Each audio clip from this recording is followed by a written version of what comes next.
Welcome to R five TV news. Prakasam జిల్లా Markapuram medical కళాశాలల ప్రైవేటీకరణ ఆలోచన విరమించుకోవాలని ప్రభుత్వ మెడికల్ కళాశాలల పరిరక్షణ కమిటీ రాష్ట్ర చైర్మన్ రిటైర్డ్ ఐఏఎస్ అధికారి డాక్టర్ పివి రమేష్, కన్వీనర్ ప్రముఖ వైద్యులు డాక్టర్ ఆల వెంకటేశ్వర్లు డిమాండ్ చేశారు. ముందుగా వారు రాయవరం దగ్గర అర్ధాంతరంగా ఆగిపోయిన మెడికల్ కళాశాలను సందర్శించారు. ఈ సందర్భంగా వారు మాట్లాడుతూ ప్రభుత్వము ప్రజలకు విద్యా వైద్యాన్ని ఉచితంగా అందించాలన్నారు.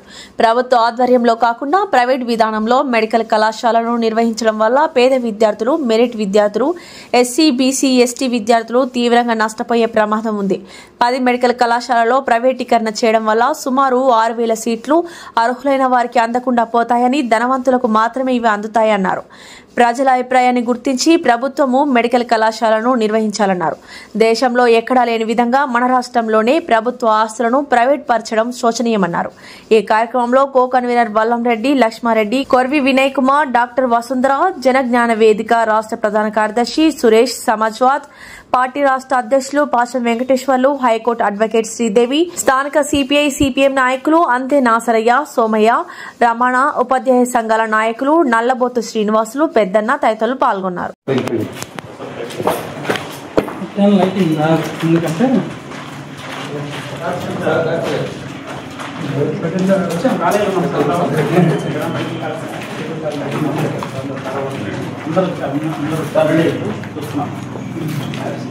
ఓకే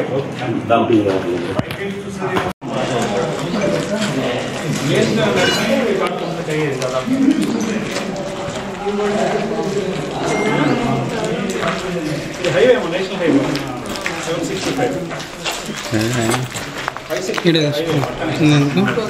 అంతే మేడం. రైటింగ్ ఇది ఎక్కడ బాగుంటుంది?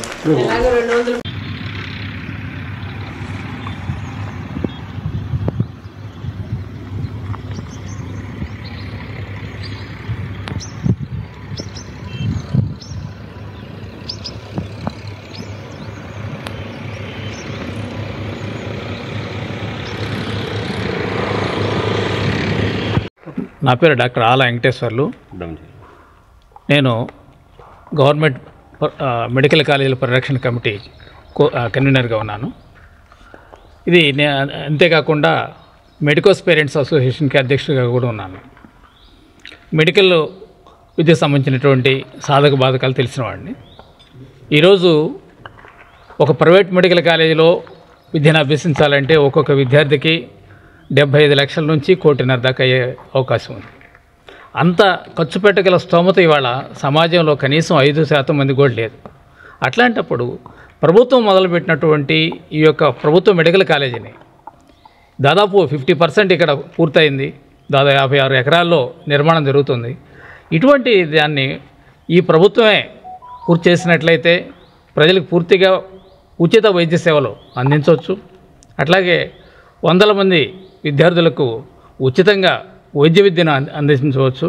అది కాక ఒక ప్రైవేట్ మెడికల్ కాలేజీలో ఇచ్చేటువంటి వైద్య విద్య కన్నా కూడా ఒక గవర్నమెంట్ మెడికల్ కాలేజీలో నాణ్యమైనటువంటి క్వాలిటీ ఎడ్యుకేషన్ మనం ఇవ్వగలుగుతాం. ఎందుకంటే అనేక మంది పేషెంట్లు గవర్నమెంట్ మెడికల్ కాలేజీకి వస్తారు, కానీ ప్రైవేట్ మెడికల్ కాలేజీకి ఆ విధంగా వెళ్ళరు. ఇవాళ ఒక విధంగా మనం ప్రైవేట్ మెడికల్ కాలేజీలు అన్నిటిని కూడా ఈ అకార్డింగ్ టు రూల్స్ కనుక తీసుకుంటే కనీసం 80% ప్రైవేట్ మెడికల్ కాలేజీకి రెగ్యులేషన్ తీసేయాల్సిన పరిస్థితి ఉంది. అట్లాంటిది గవర్నమెంటే వీటి మీద ఇన్వెస్ట్ చేసి చాలా అంటే ఇవాళ గవర్నమెంట్ ఏమనుకుంటుంటే దీని మీద ఇన్వెస్ట్ చేయడం వేస్ట్ అనే ఒక భావనలో ఉంది. కానీ చేసినట్లే దీని మీద ఇన్వెస్ట్మెంట్ వేస్ట్ కాదు. ఇది ఒక ఇన్వెస్ట్మెంటు, పబ్లిక్ ఇన్వెస్ట్మెంట్. ఇది వాళ్ళ ఆరోగ్యానికి ఎంతో ఉపయోగపడుతుంది.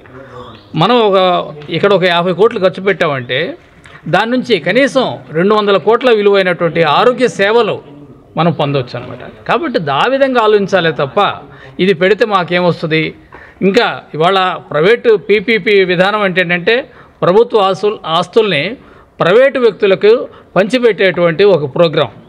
ఆ యొక్క ప్రోగ్రాన్ని విరమించుకొని ప్రజలకు ఉపయోగపడేటువంటి ఈ యొక్క కాలేజీని తక్షణమే నిర్మించాలని చెప్పేసి డిమాండ్ చేస్తూ ఈ స్థానికంగా ఉన్నటువంటి ప్రజలతో వీళ్ళ యొక్క సమైక్యపరిచి దీనికోసం పోరాడాల్సిందిగా కోరటానికి ఈరోజు మేము మార్కాపురం రావడం జరిగింది. ఇది ఈ యొక్క కాలేజీ యొక్క పరిస్థితి చూస్తే చాలా విచారకరంగా ఉంది. దీన్ని తక్షణమే ప్రభుత్వం పూర్తి చేయాల్సిందిగా డిమాండ్ చేస్తున్నాం. ఫేస్బుక్ ఆల్రెడీ యూట్యూబ్ వస్తుంది సార్. ఓకే, పర్వాలేదు. ఏం పర్లేదు, నిదానంగా పెట్టండి. Okay, ready sir. నమస్కారం అండి అందరికీ. ఈరోజు ఈ మార్కాపురం మెడికల్ కాలేజ్ ఏదైతే కడుతున్నారో ఇక్కడికి ప్రజా సంఘాల ప్రతినిధులు, తరువాత ప్రజల భవిష్యత్తు మీద, ప్రజల అభివృద్ధి మీద, రాష్ట్ర మంచి మీద అభిమానం, డెడికేషను, కమిట్మెంట్ ఉన్న ప్రముఖులు అందరూ అసలు మార్కాపురంలో ఈ మెడికల్ కాలేజెస్, హాస్పిటల్ అన్నిటికంటే ముఖ్యంగా దీన్ని పీపీపీ విధానం ద్వారా ప్రైవేటు వ్యక్తులకి ఇస్తున్నారనే ప్రభుత్వ నిర్ణయాన్ని నిజానిజాలు తెలుసుకోవడానికి ఈరోజు ఇక్కడ సమావేశం ఏర్పాటు చేసాం. ఇక్కడ ఈ కాలేజెస్ని ప్రత్యక్షంగా చూడడానికి వస్తే ఇక్కడ 56 ఎకరాల విస్తీర్ణంలో నిర్మాణానికి మొదలుపెట్టినటువంటి ఈ భవనాలు కొన్ని పూర్తయిపోయినట్లుగా కనపడుతున్నాయి. కొన్ని నిర్మాణ దశలో ఉన్నాయి. ఇది ఒక సంవత్సరంన్నర నుంచి సంవత్సరం 4 నెలల నుంచి ఈ యొక్క కట్టడాన్ని నిలిపివేయడం దురదృష్టకరమైన విషయం. ఈ పాటికి పూర్తి అయిపోయి కాలేజీ, హాస్పిటల్ రెండూ కూడా పూర్తి దశలో పనిచేసే సమయంలో ఈ విధానాన్ని ఆపి,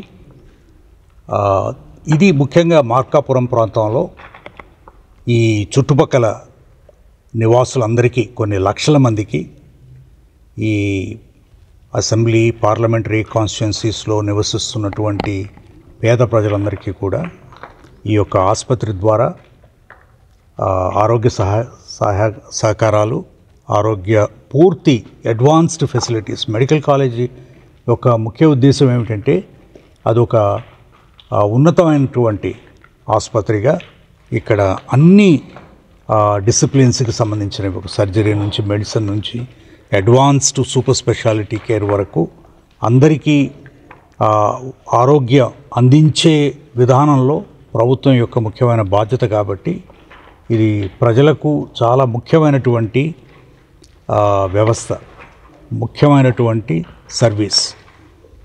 తరువాత మెడికల్ కాలేజ్ ఒకటే కాదు, మెడికల్ కాలేజ్తో పాటు nursing college, paramedical training institutions, ఈ విధంగా కొన్ని వేల మందిని ట్రైనింగ్ ఇచ్చే అవకాశం, వాళ్ళని మెరిట్ బేసిస్ మీద, అదేవిధంగా సగం మందికి రిజర్వేషన్స్ ద్వారా దళిత, ఆదివాసీ, బహుజన, తర్వాత ఎకనామికలీ బ్యాక్వర్డ్ అడ్వాన్స్డ్ క్యాస్ట్లకు కూడా ఇవి అవకాశం కల్పించే విధానాన్ని ప్రైవేటు రంగానికి మార్చడం ద్వారా వాళ్ళందరికీ కూడా అన్యాయం జరుగుతుంది. కాబట్టి ఇక్కడ 2 విధాలుగా నష్టం. ఒకటి ఏమిటంటే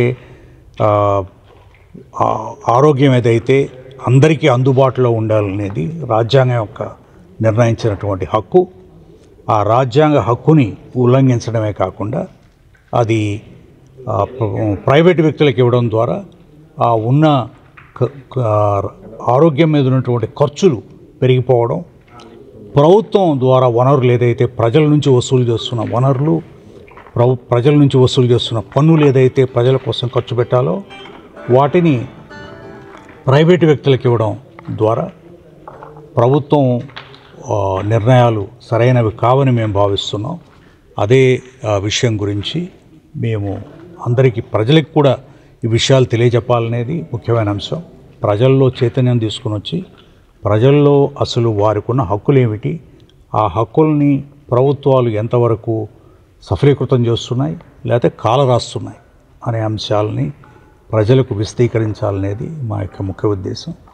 దాని ద్వారా ప్రజల్లో చైతన్యం తీసుకురావడం, ముఖ్యంగా ఎవరైతే ఇటువంటి నిర్ణయాల వలన నష్టపోతున్నారో అదంతా కూడా 6 కోట్ల ప్రజలు. ఇది ఒకరితో ఇద్దరితో నష్టపోయేది కాదు. ఇది ఈరోజు మనకి ప్రత్యక్షంగా కనపడకపోయినా కూడా వచ్చే రోజుల్లో దీని యొక్క కాన్సిక్వెన్సెస్, దీనివలన వచ్చే నష్టాలు ప్రజలకి, ముఖ్యంగా భవిష్యత్తు తరాలకి చాలా నెగటివ్ ఇన్ఫ్లుయెన్స్ ఉంటుంది. కాబట్టి ఇది అన్ని విధాల ఇది పనిచేస్తున్న ఇప్పుడు ఎవరైతే ప్రభుత్వ విధానంలో పనిచేస్తున్నారో డాక్టర్లు కావచ్చు, నర్సెస్ కావచ్చు, పారామెడికల్ సిబ్బంది కావచ్చు, వాళ్ళందరికీ కూడా వాళ్ళ ప్రమోషనల్ ఆపర్చునిటీస్, భవిష్యత్తులో రిక్రూట్మెంట్ ఆపర్చునిటీస్ ఇలా 10 కాలేజెస్ ఉన్నాయి. 10 మెడికల్ కాలేజెస్లో ఇంచుమించు రిక్రూట్మెంట్ స్టాఫే 30,000 మంది ఉంటారు. 30,000 మందికి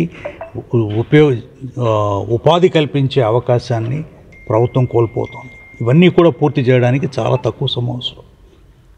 ప్రభుత్వం 3,26,00,000 బడ్జెట్తో ఈ సంవత్సరం ఖర్చు చేయడానికి ప్రభుత్వం నిర్ణయం తీసుకుంది. దాంట్లో 2,000-3,000 కోట్లు పెడితే ఈ 10 కాలేజీలు కూడా పూర్తి చేయొచ్చు.